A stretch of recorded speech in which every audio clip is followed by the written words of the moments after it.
G'day beautiful people, it's Stuart Stone here from healthandfitnessover40.com.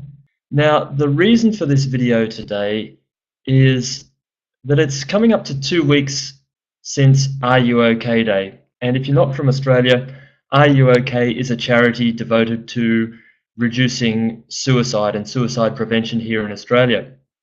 And after Are You OK Day, I had a big look at the research into depression and suicide in this country, and this is a bit of a tough topic here today. But what I've found is, even though Are You OK, the charity, and Are You OK Day do such amazing work in this country in raising awareness for mental health issues, depression, suicide, and putting strategies in place, that not even 2 days after Are You OK Day was over, the whole concept had disappeared into obscurity again. And I want to address some of that today. So that's why we've created this video. So in case you're not aware of the website, areyouok.org.au. So this is the charity that starts off Are You OK Day, and this is the charity that is also involved in raising awareness when it comes to mental health issues and specifically depression and suicide in Australia. There's some pretty confronting information in this video. So if this is not something that you're comfortable with, or you're not in the best headspace to watch it, you may want to postpone watching this or choose not to watch it. And that's totally up to you, and I fully understand and get it.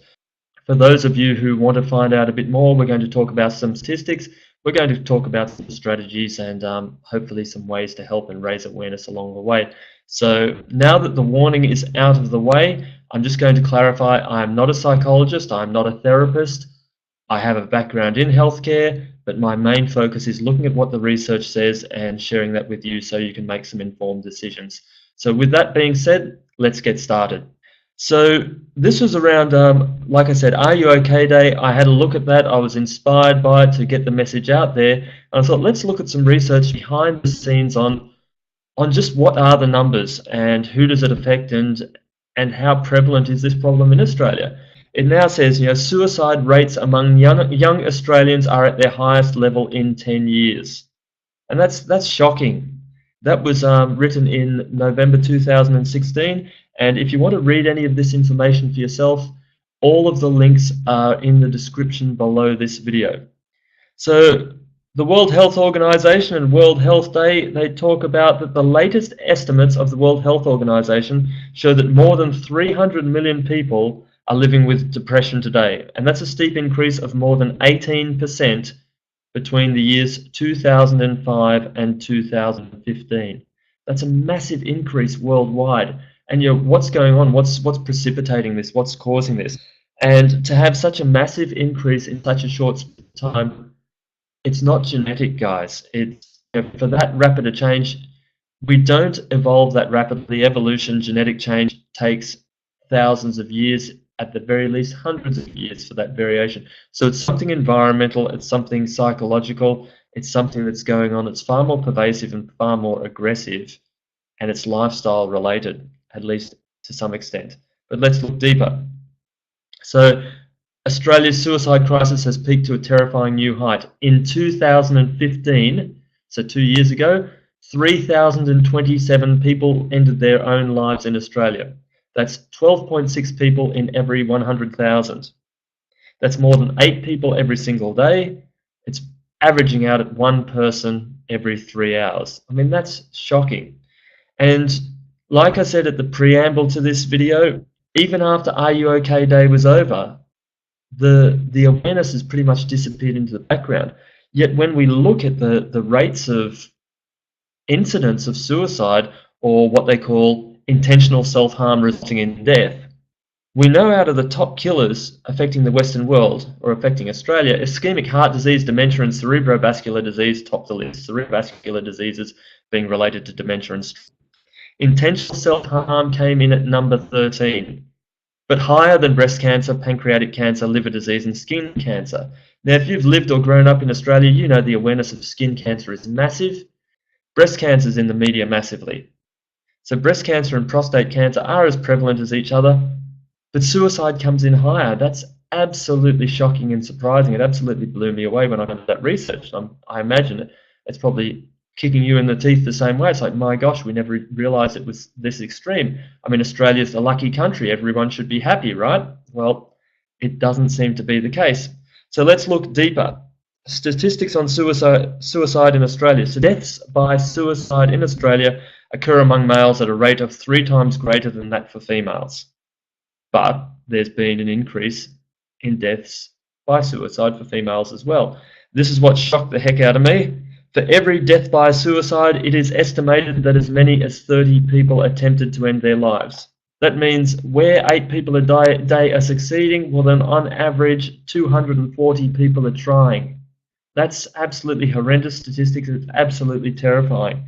And the guesstimate is that it is approximately 65,300 suicide attempts each year in Australia. When we get to mind frame, the highest age-specific suicide rate for males was males over 85. But here's the key kicker. The next highest age-specific suicide rate in men was 45 to 49, 40 to 44, and 50 to 54-year-old age groups. I find that terrifying. Why? Because these are people with families, young families. They're also people who are getting to the ages where they should be starting to see the fruits of their labor over their early life. These are, 45 to 49, 50 to 54. This is when the kids are starting to finish high school, going to university. Mum and dad start to get their own time together again and start to enjoy the work that they've done. They're seeing their kids grow up into adults. And instead of it being a golden age of satisfaction and looking forward to retirement and travel and other possibilities, next chapter of life, becoming grandparents or whatever else, it's the highest rate where people take their own lives. That's so sad. And for women, similarly, 45 to 49-year-old age group, and then 50 to 54, 35 to 39, and 55 to 59. It's shocking. My presumption when I first started reading this information that it would be people in their late teens, early 20s, but no, this is just a shock. And I guess we can only speculate. I mean, 45 to 49, 40 to 44, and in women 35 to 39, these are probably the age groups that people are facing things like forced redundancies in middle-aged men and women, so in the workplace, possibly even divorce. That's a spike rate for divorces. And if you're living in Australia and you're a farmer, if you have any understanding of what's going on with our primary industries and our farmers, the rates of suicide there are phenomenally high. It's absolutely scary. So these might be reasons why these numbers are pushed up through the roof. I don't know. I don't have the answers on that. Again, when we look at the numbers of all causes of death, 1.9%, so just under 2% of all deaths in Australia in 2015 were attributed to suicide. And in men, so that was 2.8%, in women, 0.9%. Shocking statistics. And this is where I'd like to give Are You OK a little bit of a plug and raise some awareness for them. So their whole strategy is based around really just caring for other human beings. So instead of being stuck in our telephones and stuck on social media, actually get face-to-face with the people you care about, interact with them. Sometimes just having an ear and being able to talk things through. The old saying your grandma used to say, a problem shared is a problem halved. Well, just caring enough to say to a friend, hey, are you okay? And then step 2, listen. And encourage action. Encourage people to seek the professional help. It's a lack of connection and a lack of understanding that there are hundreds of people, thousands of people going through the same crap you are on your crappy days. Except in our Anglo-Saxon culture and in the Western world generally, especially men, we're still expected is probably the wrong word, but it's still inferred that we have to have our shit together. And that stiff upper lip that everything's all right, mate, hey, I'm doing great, and we don't talk about that stuff is a culture that we need to break. So ask, are you okay? Listen, encourage action, and check in and follow up. Check that the person's doing better. Encourage them. So this is why I want to give a big up to Are You OK? Their website again, Are You OK, is in the letters, ruok.org.au, and they've got some support of some pretty phenomenal people. Even the Wolverine supports them, so that's good enough for me. Are You OK Day is 1 day a year. This is a charity limited by funds. When you look at Lifeline, which was another charity, we looked at their statistics earlier in this video. They have a helpline where you call up if you're in crisis, and listening to interviews with people from Lifeline, they don't have the volunteers, enough bodies on the ground to be able to answer all of those calls. So people are being left out of the loop. It's shocking, but this is where I decided to say, you know, what can we do? And what we do here at Health and Fitness Over 40, as you probably know, we have a mission, and that's to positively influence the lives, the health and well-being of over 1 million people over 40 worldwide by providing quality information and strategies that you can add to your daily routine in less than 20 minutes a day. If you've been following us for a little while, you know that I'm a research junkie. I like to dig into the research. I like to find the strategies that work, and I want to learn how we can implement them in user-friendly formats in our day-to-day life. Why do I believe that? Because applied knowledge is the best health insurance that money can't buy. And in something like emotional and mental health crises, sometimes waiting for help to arrive isn't going to work. So we've got to take responsibility for ourselves and our loved ones. And in some cases also a preventative approach where we're building good habits, because life's crises are going to come. But we're building good habits in place so we're far more resilient to deal and cope and move on from emotional challenges before they happen. So what we've done is I've gone through the research and found out some key information. But before we do that, I just want to make very, very clear. Again, I am not a psychologist, I'm not a psychiatrist, I'm not a therapist, and this is not a substitute for professional care.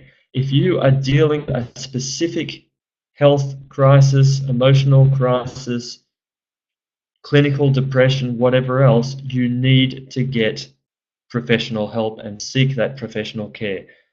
Once you're through the crisis, or when you're looking at cleaning clean windows, in other words, putting in place the strategies to help you become more resilient, that's what this webinar is about. And it's called How to Take Control of Your Emotional Health Naturally. So these are the findings from the research about the top 5 strategies shown to promote a positive mental attitude, happiness, and emotional well-being. These are the world experts and what they've done as turnaround coaches, as therapists, and also strategies they've applied in industry, with children, with adults. It's across the board strategies of how our brain is wired and how we can promote positive and healthy emotional well-being, even in the face of significant physical and emotional traumas. Also, there are a whole bunch of key vitamins, minerals, and nutrients that your body requires for emotional stability. I'm going to throw one in there off the bat: B group vitamins. If your body is depleted in those key vitamins, your moods are going to be erratic. Your risk of feeling anxiety and depression go up massively. And we're going to look at the specific research, and we're also going to look at how do you get those nutrients into your diet. In other words, what foods do you need to be eating regularly, and how do they stack up against the key medications? Because some of these natural foods are as effective, if not more effective, than the pills that get prescribed. And that's not to say you chuck away your prescriptions, and that's not to say you run away from your professional carer. That's to say this is where you can start taking the necessary steps to take more control, because empowerment is a massive self-esteem booster. And that's a starting point that's very important. Also, we're going to look at what the research says about exercise and happiness. We're also going to look at information from a guy called Martin Seligman. Now, he's the 13th most cited psychologist in the 20th century. And as a bonus, just for signing up to this webinar, I'm going to include a summary of his work, because the strategies are so user-friendly and so workable that you can add into your day-to-day routine. It's literally strategies that rewire how you think and then how you respond. Potential changes are massive, but we'll talk about that more. And just for signing up to the webinar, I'm going to send you the link to a video by a gentleman called Dr. JoeDispenza. Now, he has gone through and demonstrated that when you make new decisions, your brain architecture changes. In other words, when you make a new thought and a new choice and a new decision, the neurons in your brain will actually make new connections. And the importance of this is because, as people and as medical professionals correctly say, people suffering depression have different architecture in their brain. And they're absolutely right. It's been demonstrated on scans, on brain scans, and so on and so forth. Also, EEGs have shown changed electrical activity. And what Dr. Dispenza's research, and also along with Martin Seligman's research, has shown that by making different choices and different decisions, you actually rewire your brain. You make new neurological connections. And as a result of that, that of course changes the electrical activity in the brain, and also you change the neurotransmitter chemicals in your brain. So there are very specific chemicals that people suffering depression are depleted in, and part of that comes back to nutrition. Some of it comes down to, yes, there can be pathologies there, and in other situations it can be behavioral. So like we said at the top, and I'm going to stress this again, this is not a substitute for professional care. If you need crisis care, get that care. This is about strategies going forward once you're through the crisis, or hopefully to help you prevent the crisis in the first place. So that's the whole focus of this webinar. And what's left to do? Well, I invite you to click the link to the webinar in the description below this video. Please, if you know of anyone who is struggling or you want to share this information and get it out there, for the website Are You OK, for that charity. So again, I'm going to give them another plug, areyook.org.au. Check it out, especially if you know of someone who is struggling. And please feel free to forward this video to others who could benefit. And I look forward to talking to you again soon.